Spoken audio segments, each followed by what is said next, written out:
Olá, meu irmão, mais um dia de leitura bíblica. Eu espero que você esteja sendo abençoado por esse material, por essa leitura simples, mas que vai solidificando o nosso coração na rocha.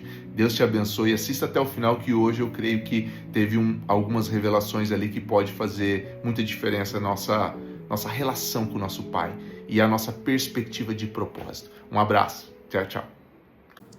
Leitura da carta a Romanos, capítulo 5. Portanto, uma vez que pela fé fomos declarados justos, temos paz com Deus, por causa daquilo que Jesus Cristo, nosso Senhor, fez por nós. Foi por meio da fé que Cristo nos concedeu esta graça, que agora desfrutamos com segurança, alegria, pois temos a esperança de participar da glória de Deus. Também nos alegramos ao enfrentar dificuldades e provações, pois sabemos que contribuem para desenvolvermos perseverança. E a perseverança produz caráter aprovado, e o caráter aprovado fortalece nossa esperança. E essa esperança não nos decepcionará, pois sabemos quanto Deus nos ama, uma vez que Ele nos deu o Espírito Santo para nos encher o coração com seu amor. Amados, você vê o que ele fala, que Paulo está falando? Que existe o quê? Alegria nas dificuldades e nas provações. E o que nós muitas vezes temos escutado, vem para Jesus, bênçãos, poder, vitórias. Então nós temos o quê? Entregado um evangelho que ele pode solucionar os seus problemas. E realmente, o Senhor, quando você vai para Ele, a sua vida, ela sim, pode ser solucionada, as suas dificuldades financeiras, e etc. Mas tudo aquilo que Deus faz na nossa vida, com certeza, é ferramenta para que a gente cumpra o propósito. Mas não é uma troca, não é uma garantia. O Evangelho de Cristo, ele não é linear. Por isso que essas dificuldades, hora ou outra, virão. Para quê? Para que a gente seja maturado, para que a gente busque e encontre, sim, perseverança e possamos ensinar os nossos irmãos ao quê? A também viver esse ciclo, esse fluir. Porque toda vez que nós somos apertados pelas dificuldades, nós aprendemos a confiar mais em Deus, em ter mais fé. Então veja, meus irmãos, para a gente poder entender esse ciclo que nos faz família. Por quê? Porque as minhas dores de hoje serão o quê? A resposta para o meu irmão amanhã. Provavelmente, e você sabe disso, todas as dificuldades que você passou na vida, é para isso que Deus vai te usar no corpo de Cristo. Então, quando a gente tem essa provação, essa dificuldade, a gente vai aumentando a nossa perseverança. E essa perseverança, ela traz esse caráter aprovado, que nos traz uma esperança fortalecida. E é interessante que essa esperança, ela não será frustrada. Por quê? Porque nós encontramos ali o amor do Pai. O amor do Pai que nos fortalece essa esperança meio as dificuldades, as provações. Por quê? Porque esse amor do Pai nos deu Cristo através do sacrifício de Jesus na cruz. E isso veio o quê? O Espírito Santo, nosso auxiliador, que dentro do nosso coração coloca o amor do Pai. E quando nós temos esse coração no Pai, a gente vive uma comunhão sincera de família.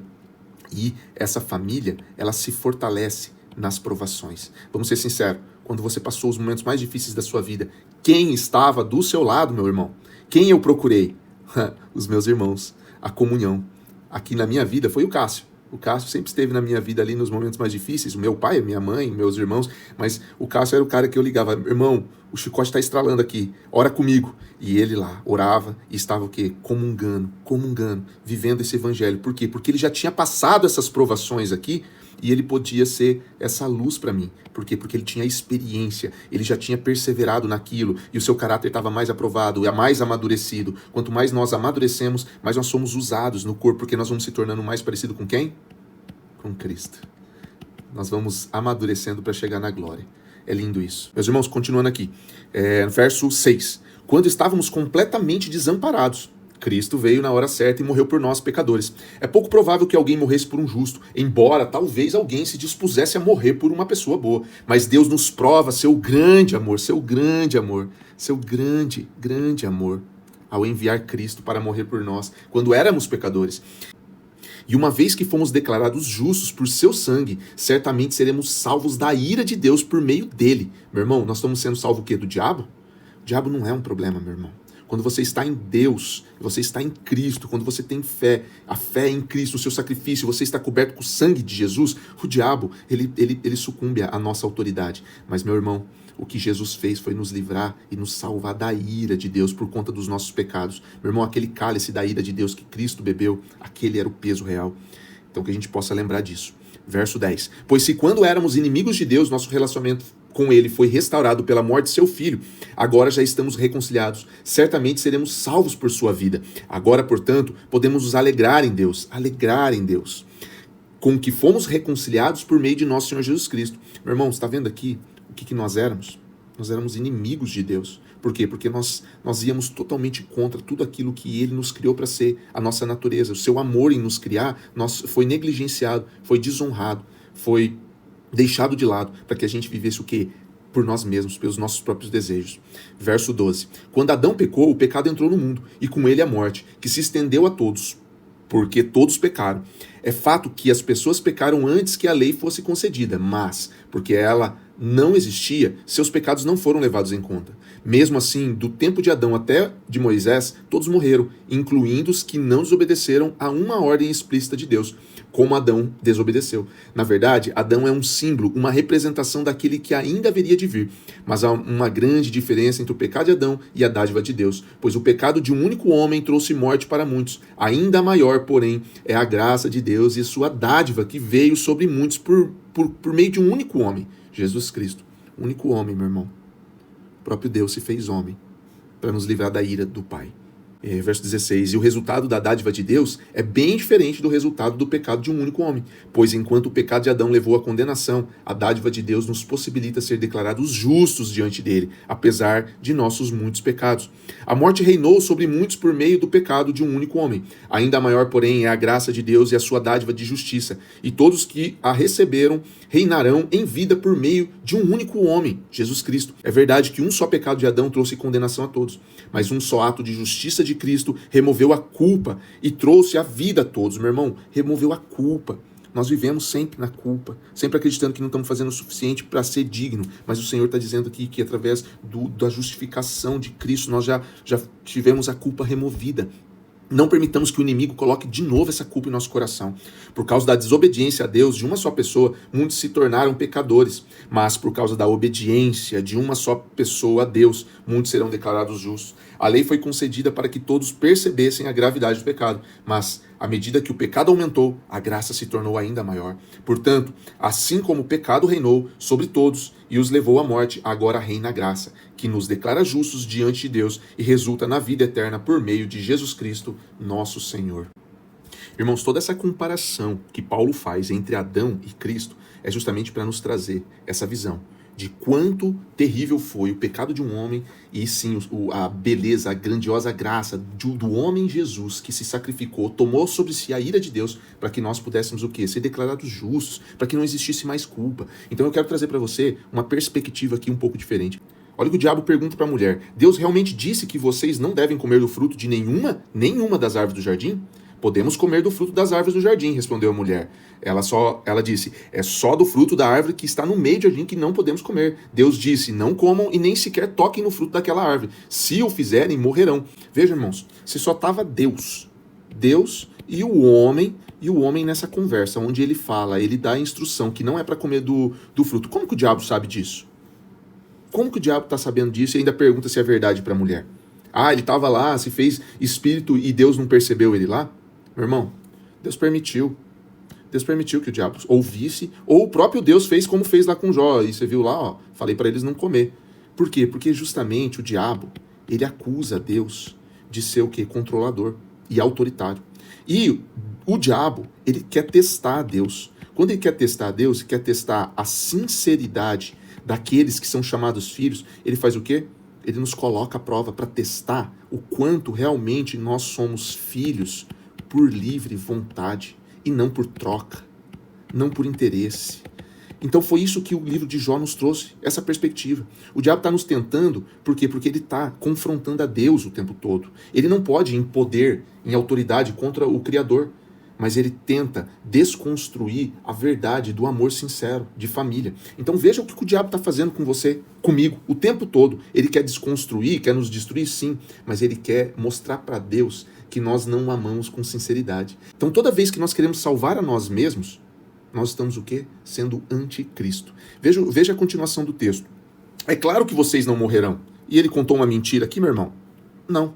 Eles comeram do fruto e não morreram. A serpente respondeu à mulher, no momento em que comerem do fruto, seus olhos se abrirão e como Deus conhecerão o bem e o mal. Veja, irmãos, que aqui o diabo ele não está apenas fazendo uma tentação. Ele está dizendo sobre identidade. Ele está falando o quê? Quando vocês fizerem, quando vocês comerem, aí sim vocês se tornarão como Deus. Meu irmão, Deus já disse, façamos ele a nossa imagem e semelhança. Nós já não éramos como Deus? Já não éramos como Deus? Mas o que acontece? Aqui colocou o quê? O desejo de ser conhecedor, de ter os atributos de poder de Deus, conhecendo o bem e o mal, e não as virtudes de Deus como Pai. E olha só o que a mulher viu que a árvore era linda e que seu fruto era delicioso. Por quê? Porque desejou a sabedoria que ele lhe daria. Ele quem? O fruto. Meu irmão, aqui ela desejou o quê? Os atributos. Ela acreditou que a sua identidade, o seu conhecimento, o seu poder seria de acordo com aquilo que ela fizesse. Ou melhor, que comendo o fruto, fazendo uma ação, ela seria o quê? Completa.